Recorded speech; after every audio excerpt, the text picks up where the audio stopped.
Olá, meu nome é André Teixeira e sejam bem-vindos, mais uma vez, ao canal Mosaicos e Miscelâneas. Se é a sua primeira vez por aqui, não esqueça de se inscrever no canal e, se você gostar do vídeo, dá uma curtida aqui pra gente, tá? No canal Mosaicos e Miscelâneas, a gente tem vários projetos e um deles é o projeto Ler para quem não pode ler. Nesse projeto nós fazemos leituras de alguns livros e algumas séries de livros muito legais. Nesse momento nós estamos começando a leitura da série Percy Jackson e os Olimpianos. Nós estamos acabando o livro O Ladrão de Raios, tá? Nós estamos no penúltimo capítulo. Se você ainda não viu os capítulos anteriores, eles vão estar numa playlist aqui no canal, é só dar uma procuradinha. E hoje nós vamos ler o capítulo 21, que se chama O Acerto de Contas. Vamos lá? Capítulo 21, Meu Acerto de Contas. É gozado como os seres humanos são capazes de enrolar a sua mente em volta das coisas e encaixá-las na sua versão de realidade. Quirrell me contara isso há muito tempo atrás. Como de costume, eu só dei bola para sua sabedoria muito tempo depois. De acordo com as notícias de Los Angeles, a explosão na praia de Santa Mônica tinha sido causada quando um sequestrador enlouquecido disparou uma espingarda contra uma viatura de polícia. Ele, acidentalmente, atingiu um tubo principal de gás que se rompera durante o terremoto. Esse sequestrador enlouquecido, também conhecido como Ares, era o mesmo homem que me abduzira com 2 outros adolescentes em Nova York e nos trouxera até o outro lado do país em uma odisseia de terror que durara 10 dias. O pobrezinho do Percy Jackson, afinal, não era um criminoso internacional. Ele causara uma comoção naquele ônibus da Greyhound, em New Jersey, tentando escapar do seu sequestrador. E depois, testemunhas chegaram a jurar que tinham visto o homem de roupa de couro no ônibus. Por que não me lembrei dele antes? O homem enlouquecido causara a explosão no arco de St. Louis. Afinal, nenhum garotinho poderia ter feito aquilo. Uma garçonete preocupada de Denver vira o homem ameaçar seus sequestradores do lado de fora do seu restaurante. Chamaram um amigo para tirar uma foto e notificar a polícia. Finalmente, o bravo Percy Jackson, eu estava começando a gostar desse menino, subtraía uma espingarda do seu sequestrador em Los Angeles e lutara contra ele. Espingarda contra rifle na praia. A polícia chegara bem a tempo, mas, na espetacular explosão, 5 viaturas da polícia foram destruídas e o sequestrador fugira. Não houve mortes. Percy Jackson e seus 2 amigos estavam em segurança sob custódia da polícia.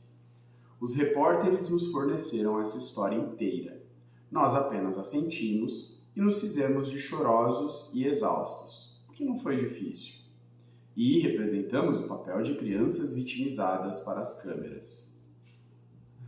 Tudo o que eu quero, disse eu, contendo as lágrimas, é ver o meu adorado padrasto de novo. Toda vez que o via na TV me chamando de punk delinquente, eu sabia, de algum modo, que tudo ia dar certo. Eu sei que ele vai querer recompensar todas as coisas dessa linda cidade de Los Angeles com um eletrodoméstico grátis dos grandes da sua loja. Aqui está o número de telefone. A polícia e os repórteres ficaram tão comovidos que passaram o chapéu e levantaram dinheiro para 3 passagens no próximo avião para Nova York. Eu sabia que não havia escolha senão voar. Esperava que Zeus me desse algum tempo de lambuja, consideradas as circunstâncias. Mas ainda assim, foi difícil me forçar a embarcar no voo. A decolagem foi um pesadelo. Cada momento de turbulência era mais assustador que o monstro grego. Eu não larguei dos braços da poltrona até pousarmos em segurança no aeroporto de LaGuardia. A imprensa local aguardava por nós do lado de fora da segurança, mas conseguimos escapar graças a Annabeth, que os atraiu para longe com seu boné dos Yankees invisível, gritando: "Eles estão para lá, perto da sorveteria! Venham!" E depois se juntou a nós na área de retirada de bagagem. Separamo-nos no ponto de táxi. Eu disse a Annabeth e Groover para voltar à colina meio-sangue e contar a Quirrell o que acontecera. Eles protestaram. Era difícil deixá-los partir depois de tudo que passamos juntos. Mas eu sabia que tinha que cumprir essa última parte da minha missão sozinho. Se as coisas dessem errado, se os deuses não acreditassem em mim, eu queria que Annabeth e Groover sobrevivessem para contar a verdade a Quirrell. Embarquei em um táxi e segui para Manhattan. 30 minutos depois, entrei no saguão do edifício Empire State.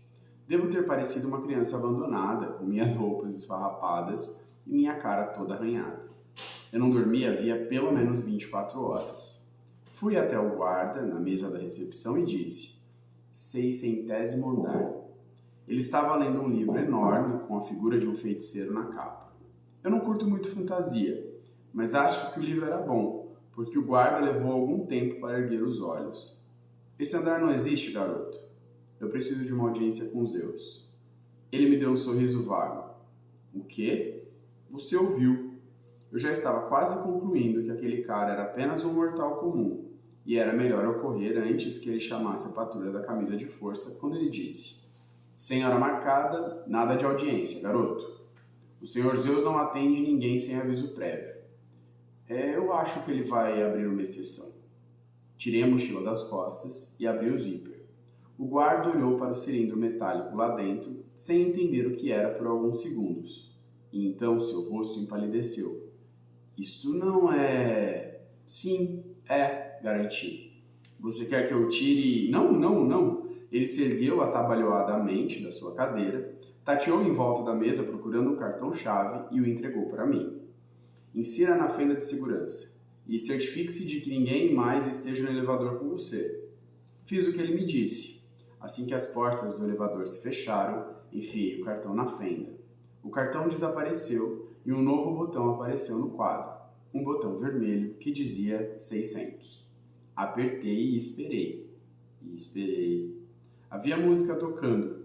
Raindrops keep falling on my head. Raindrops keep falling on my head. Finalmente, plim! As portas se abriram. Saí e quase tive um ataque do coração. Eu estava em um estreito caminho de pedra no meio do céu. Abaixo de mim se encontrava Manhattan, como se a visse de um avião. Diante de mim, degraus de mármore branco subiam em espiral pelo meio de uma nuvem até o céu. Meus olhos seguiram a escada até o fim, e então meu cérebro simplesmente não pôde aceitar o que viu. Olhem outra vez, disse meu cérebro. Estamos olhando, meus olhos insistiram. Está realmente lá. Do topo das nuvens se erguia o pico decapitado de uma montanha, o cume coberto de neve.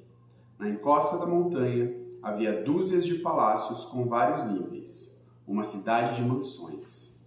Todos com pórticos de colunas brancas, terraços dourados e braseiros de bronze brilhando com 1000 fogos. Estradas se enroscavam de um jeito maluco até o pico, onde o maior dos palácios resplandecia contra a neve. Jardins precariamente encarapitados floresciam com oliveiras e roseiras. Pude distinguir um mercado a céu aberto, cheio de tendas coloridas. Um anfiteatro de pedra construído em um lado da montanha, um hipódromo e um coliseu de outro. Era uma cidade grega antiga, só que não estava em ruínas. Era nova, limpa e colorida, como Atenas deve ter sido há 2500 anos.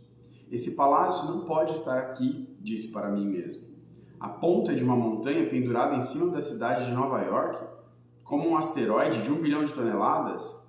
Como poderia uma coisa assim estar ancorada acima do edifício Empire State, à plena vista de milhões de pessoas e não ser notada? Mas aqui estava eu. Minha viagem pelo Olimpo foi deslumbrante. Passei por algumas ninfas das florestas que deram risadinhas e me atiraram azeitonas no seu pomar. No mercado, mascates se ofereceram para vender ambrosia no palito. Um escudo novo e uma réplica genuína do velocino de ouro em tecido cintilante, conforme anunciado na TV Festo. As 9 musas afinavam seus instrumentos para um concerto no parque, enquanto uma pequena multidão se reunia. Sátiros, náiades e um bando de adolescentes de boa aparência que talvez fossem deuses e deusas menores.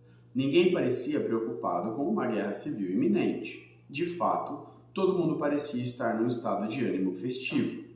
Vários se voltaram para me ver passar e cochicharam entre si. Subi pela estrada principal rumo ao grande palácio no pico. Era uma cópia invertida do palácio no mundo inferior. Lá tudo era preto e bronze. Aqui, tudo rebrilhava em branco e prata. Percebi que Hades deve ter construído seu palácio para se parecer com este. Ele não era bem-vindo no Olimpo, exceto no solstício de inverno. Então, construiu seu próprio Olimpo embaixo da terra. A despeito da minha má experiência com ele, senti pena do cara. Ser banido deste palácio parecia realmente injusto. Era de deixar qualquer um amargo. Degraus levavam a um pátio central. Além dele, a sala do trono. Sala não é exatamente a palavra certa. O lugar fazia a grande estação central parecer um armário de vassouras. Colunas maciças se erguiam até um teto abobadado que era decorado com constelações que se moviam. 12 tronos, construídos para seres do tamanho de Hades, estavam arrumados em um U invertido, exatamente como os chalés do acampamento meio-sangue. Uma enorme fogueira crepitava no braseiro central. Os tronos estavam vazios, com exceção de 2 no fim, o trono principal à direita e um imediatamente à sua esquerda. Ninguém precisou me dizer quem eram os 2 deuses, que estavam lá sentados, esperando que eu me aproximasse. Cheguei à frente deles com pernas tremendo. Os deuses estavam em forma humana gigante, como Hades estivera. Mas eu mal podia olhar para eles sem sentir um formigamento, como se meu corpo estivesse começando a queimar. Zeus, o senhor dos deuses, usava um terno risca de giz azul escuro. Estava sentado em um trono simples de platina maciça. Tinha uma barba bem aparada, cinza mármore e preta, como uma nuvem de tempestade. Seu rosto era orgulhoso, belo e severo. Os olhos tinham um tom cinzento da chuva. Quando me aproximei dele, o ar estralejou e senti o cheiro de ozônio. O deus sentado ao lado dele era seu irmão, sem dúvida, mas estava vestido de modo muito diferente. Lembrou-me um catador de praia de Key West. Usava sandálias de couro, bermudas caqui e uma camisa marca Tommy Bahama, toda estampada de coqueiros e papagaios. Sua pele tinha um bronzeado escuro e as mãos eram marcadas de cicatrizes como as de um velho pescador. O cabelo era preto, como o meu. Seu rosto tinha o mesmo ar taciturno de sempre que me fez ser rotulado de rebelde. Mas os olhos, verde-mar como os meus, eram rodeados de rugas que me diziam que ele também sorria muito. Os deuses não estavam se movendo nem falando, mas havia tensão no ar, como se tivessem acabado de discutir. Aproximei-me do trono do pescador e me ajoelhei aos seus pés. Pai, não ousei olhar para cima. Meu coração estava disparado. Eu podia sentir a energia que emanava dos 2 deuses. Se eu dissesse a coisa errada, não havia dúvida de que eles poderiam me reduzir a pó. À minha esquerda, Zeus falou. Você não deveria se dirigir primeiro ao senhor dessa casa, menino? Mantive a cabeça baixa e esperei. Paz, irmão, disse por fim Poseidon. Sua voz mexeu com as minhas lembranças mais antigas. Aquela sensação morna de que me lembrava de quando eu era bebê. A sensação de sua mão de Deus sobre a minha testa. Um menino submeter-se ao seu pai está certo. Então você ainda o reclama como seu? Perguntou Zeus ameaçadoramente. Você reclama essa criança que procriou contrariando os nossos sagrados juramentos? Eu já admiti minha transgressão, disse Poseidon. E agora vou ouvi-lo falar. Transgressão. Senti um nó na garganta. Era isso tudo que eu era? Uma transgressão? O resultado do erro de um deus? Eu já o poupei uma vez, resmungou Zeus. Ousando voar através dos meus domínios. Eu devia tê-lo mandado pelos ares, para fora do céu, pelo seu atrevimento. E correr o risco de destruir seu próprio raio mestre? Perguntou Poseidon calmamente. Vamos ouvi-lo, irmão. Zeus resmungou mais um pouco. Ouvirei, resolveu. E então decidirei se atirarei ou não esse menino para fora do Olimpo. Perseu, disse Poseidon, olhe para mim. Fiz isso, e não sei ao certo o que vi em seu rosto. Não havia sinal claro de amor ou aprovação. Nada para me encorajar. Era como olhar para o oceano. Em alguns dias era possível dizer como estava o seu humor. Na maioria dos dias, no entanto, era impossível de ler, misterioso. Tive a sensação de que Poseidon, na verdade, não sabia o que pensar de mim. Não sabia se estava feliz por ter-me como filho ou não. De um modo estranho, eu estava contente por Poseidon estar tão distante. Se ele tivesse tentado se desculpar ou dito que me amava, ou mesmo sorrido, teria parecido falso. Como um pai humano, dando alguma desculpa pouco convincente por não estar presente. Eu poderia viver com isso. Afinal, eu mesmo também não estava muito seguro a respeito dele. Dirija-se ao Senhor Zeus, menino, disse Poseidon. Conte a ele a sua história.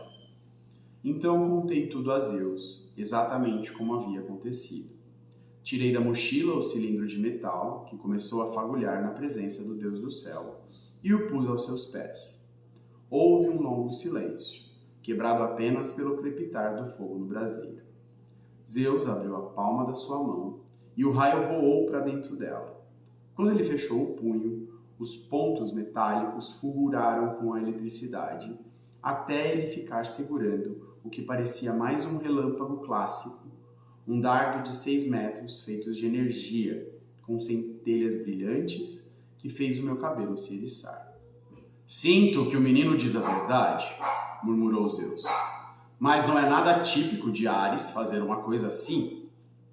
Ele é orgulhoso e impulsivo, disse Poseidon. É coisa de família?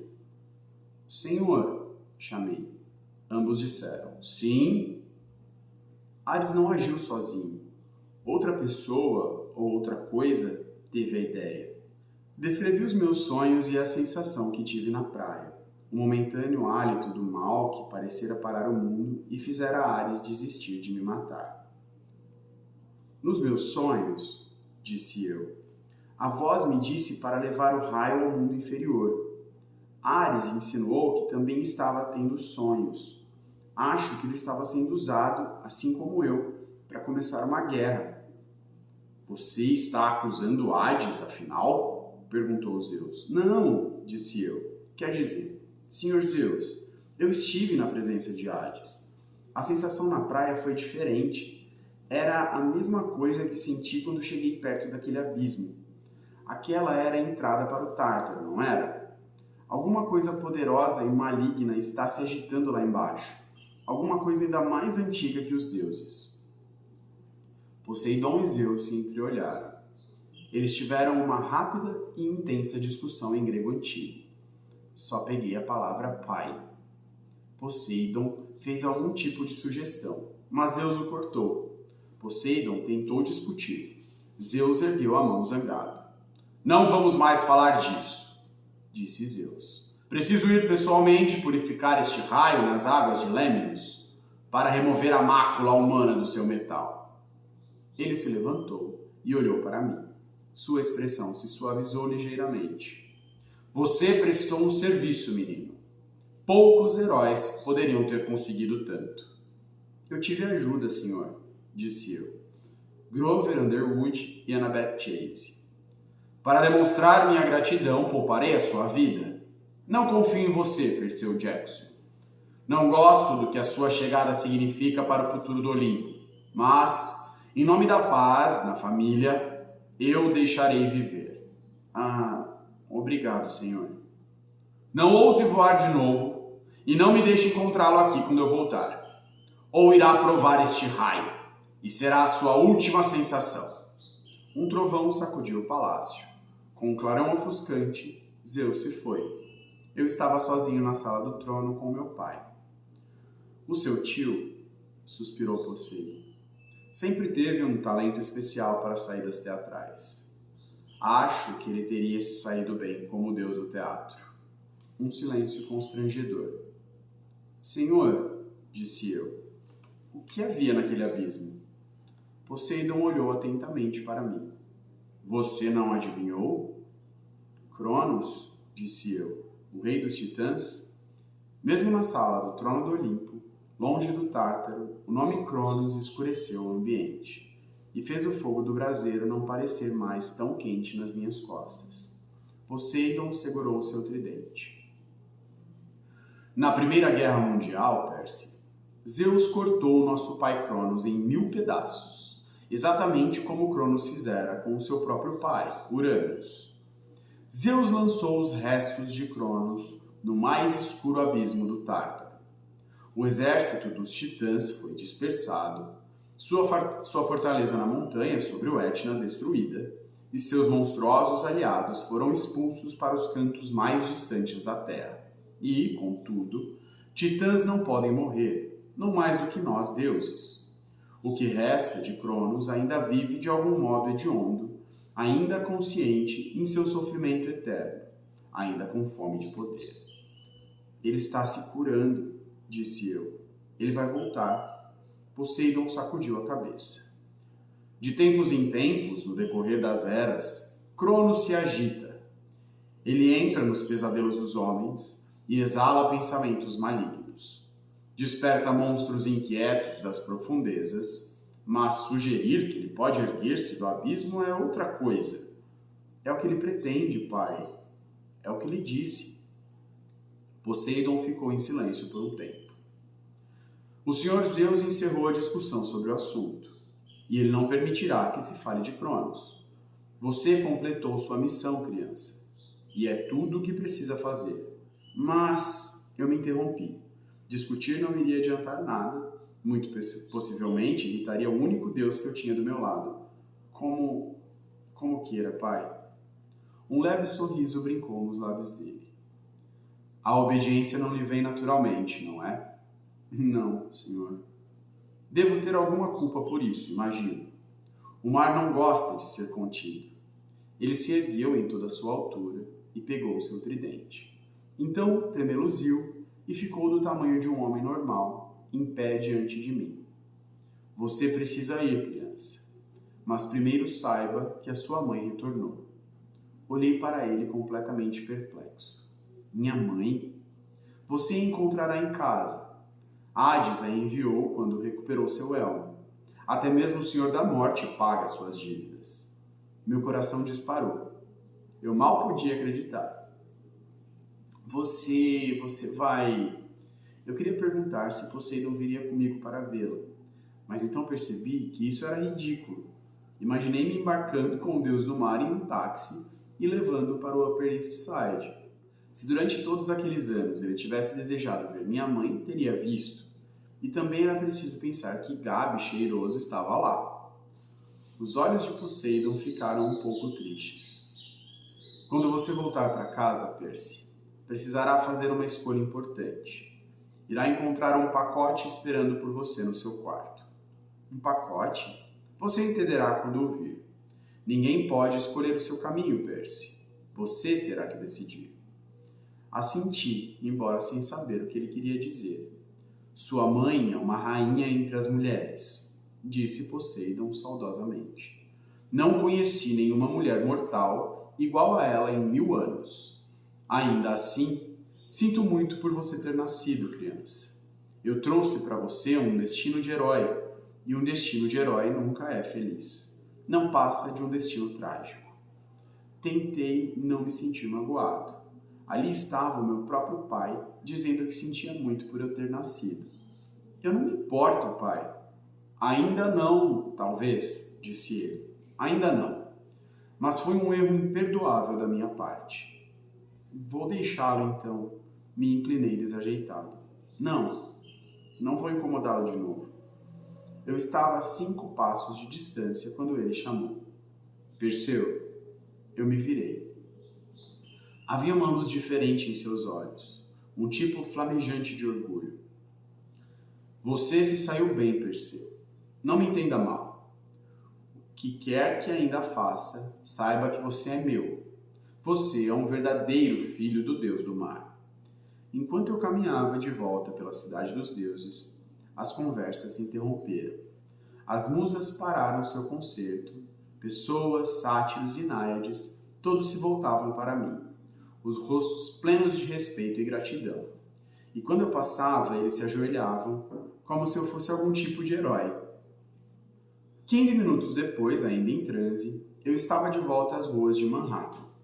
Peguei um táxi para o apartamento da minha mãe, toquei a campainha e lá estava ela. Minha linda mãe, cheirando a hortelã e alcaçuz, e o cansaço e a preocupação se evaporaram do meu rosto assim que ela me viu. Percy, oh, graças a Deus! Oh, meu querido!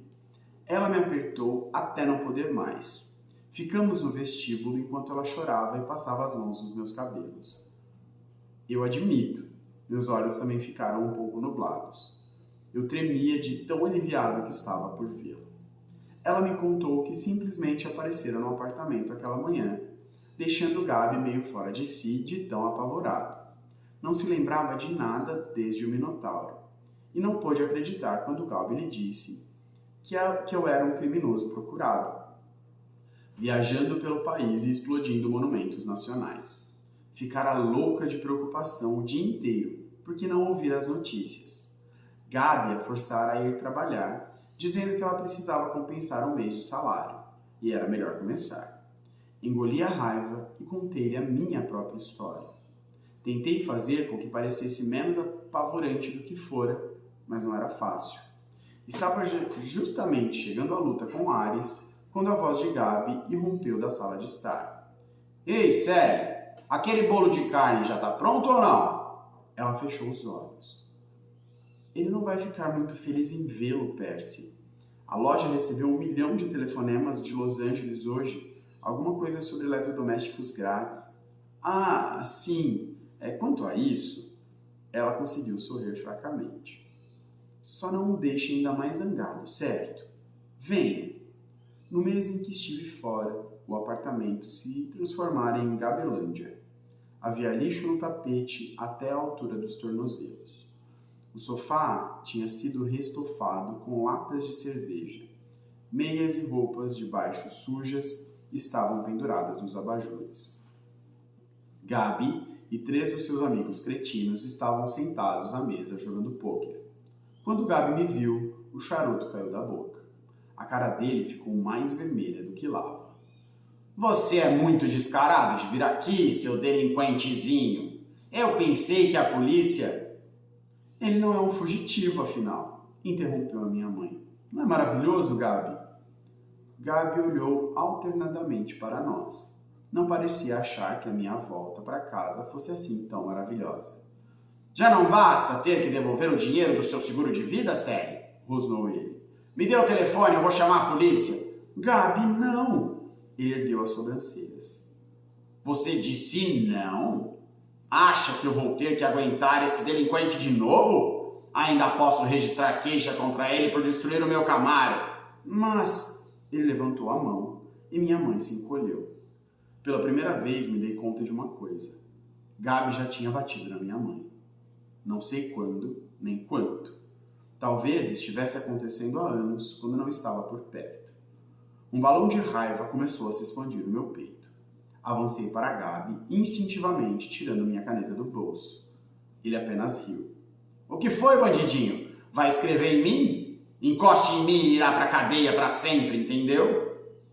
Ei, Gabi, seu amigo Ed interrompeu. Ele é só uma criança. Gabi olhou para ele irritado e macaqueou em voz de falsete. É só uma criança. Seus outros amigos riram como idiotas. Eu vou ser bonzinho com você, delinquente. Gabi mostrou os dentes manchados de tabaco. Vou lhe dar 5 minutos para pegar as suas coisas e dar o fora. Depois disso, chama a polícia. Gabi, implorou minha mãe. Ele fugiu, disse Gabi a ela. Que continue foragido. Eu estava sentindo uma comichão para destampar contra a corrente. Mas mesmo que fizesse isso, a lâmina não podia ferir seres humanos. E Gabi, segundo as mais vagas definições, era um ser humano. Minha mãe segurou meu braço. Por favor, Percy, venha. Vamos para o quarto. Deixei que ela me puxasse, as mãos ainda tremendo de raiva. Meu quarto tinha sido completamente abarrotado com o lixo de Gabi. Havia pilhas de baterias velhas de carro, um buquê apodrecido de flores de solidariedade com um cartão de alguém que assistira à sua entrevista com Barbara Waters. Gabi está apenas chateado, querido, disse minha mãe. Vou falar com ele mais tarde, tenho certeza que vai dar certo. Mamãe, nunca vai dar certo. Não enquanto Gabi estiver aqui. Ela torceu as mãos nervosamente. Vou levar você comigo para o trabalho durante o resto do verão.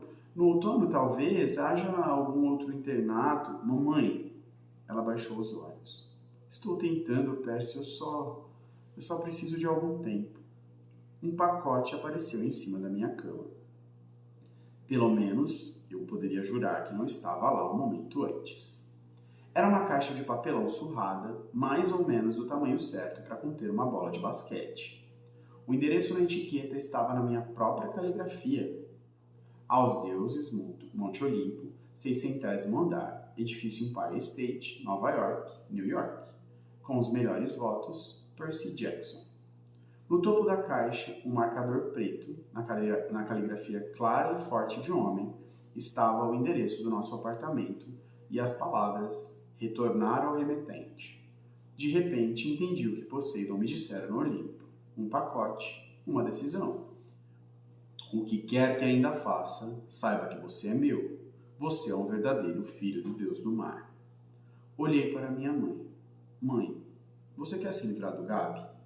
Percy, não é tão simples, Mãe, apenas me diga. Aquele cretino está batendo em você. Você quer que ele se vá ou não? Ela hesitou. Depois assentiu quase que imperceptivelmente. Sim, Percy, eu quero. Eu estou tentando reunir coragem para dizer a ele, mas você não pode fazer isso por mim. Você não pode resolver os meus problemas. Eu olhei para a caixa. Eu podia resolver o problema dela. Queria abrir aquele pacote, botá-lo sobre a mesa de pôquer e tirar o que havia lá dentro. Podia começar o meu próprio jardim de estátuas bem ali na sala de estar. É o que um herói grego faria nas histórias, pensei. É o que Gabi merece.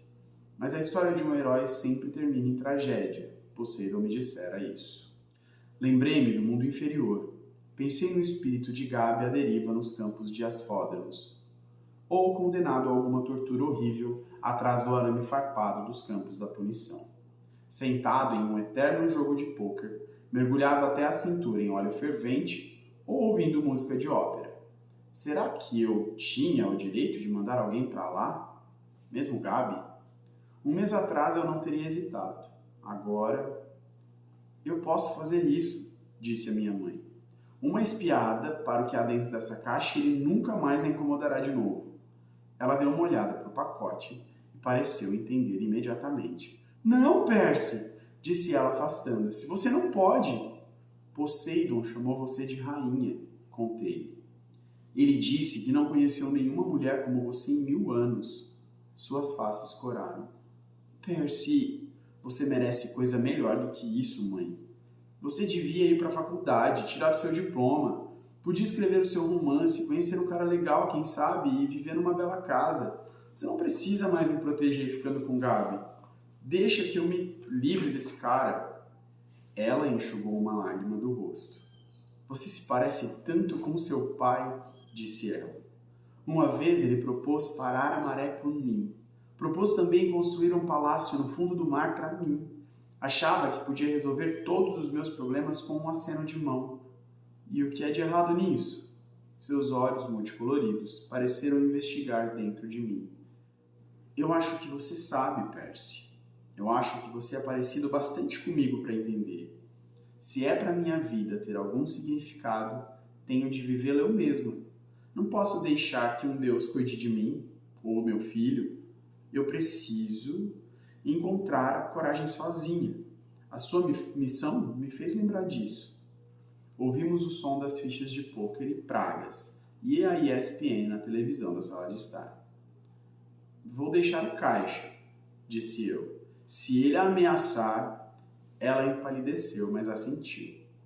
Aonde você vai, Percy? Colina meio sangue. Passar o verão ou para sempre? Ainda não sei. Nossos olhos se encontraram. e eu senti que tínhamos um acordo. Veríamos como estariam as coisas no fim do verão. Ela beijou a minha testa. Você será um herói, Percy. O maior de todos. Passei os olhos pelo quarto pela última vez. Tinha a sensação de que nunca mais o veria de novo.